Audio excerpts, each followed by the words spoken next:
আমি আজি বিশেষ সূত্ৰমতে গম পাই বজাৰ আৰবত আমি পেট্ৰলিং ডিউটি দিছিলোঁ।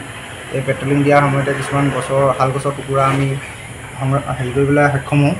তাৰপিছত সেই বিশেষ সূত্ৰমতে গম পাই আমি গম পোৱা অনুসৰি আমি অনুসন্ধান কৰি আহি প্ৰতাপ বৰ্মন নামৰ এজন মানুহক আমি আটক কৰিবলৈ সক্ষম হওঁ। ক'ৰ পৰা কৰিছে? শালপাৰা।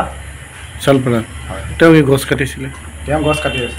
আৰু কি মানে ঠেলা আৰু ঘৰত গছ কটা ঘৰত আমি পাওঁ। গছ মানে আপোনাৰ 30 পিচমান হ'ব গছ। লুকুৱাই ৰাখিছিল? হয়, মানে পানীৰ তলত লুকুৱাই ৰাখিছিলে। শালপাৰা যোনটো ৰিজাৰ্ভৰ মাজত এটা নাট আছিলে, সেই নাটটো লুকুৱাই থোৱা আছিলে।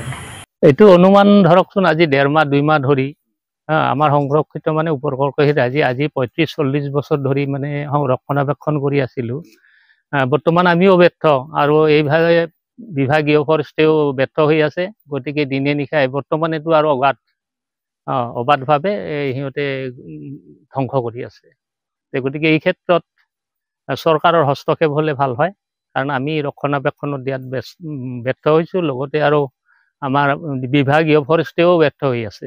সঁহাৰি নাই। মাজতে আজি প্ৰায় 8-10 বছৰ আগতে তেওঁলোকে আহি গ'ল, ফৰেষ্টে মানে হস্তক্ষেপ কৰিল আমাৰ পৰা।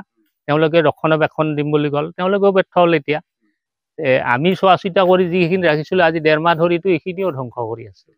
নিশাৰ ভাগতে কাটে বেছিভাগ। এইটো বহুত ডাঙৰ, সৰুৰ পৰাতো ডাঙৰ দীঘল কৰিছে এইবিলাক। সৰুৰ পৰাই আজি 38-40 বছৰ আগৰ পৰাই ৰক্ষণাবেক্ষণ। মোটামুটি প্ৰায় 2000-2500 মানৰ ওচৰা-ওচৰি হ'ব ভাল গছ আছে। বন বিভাগক জনোৱা হৈছে নে এইবিলাক যে দুৰ্বৃত্ত ইয়াতে?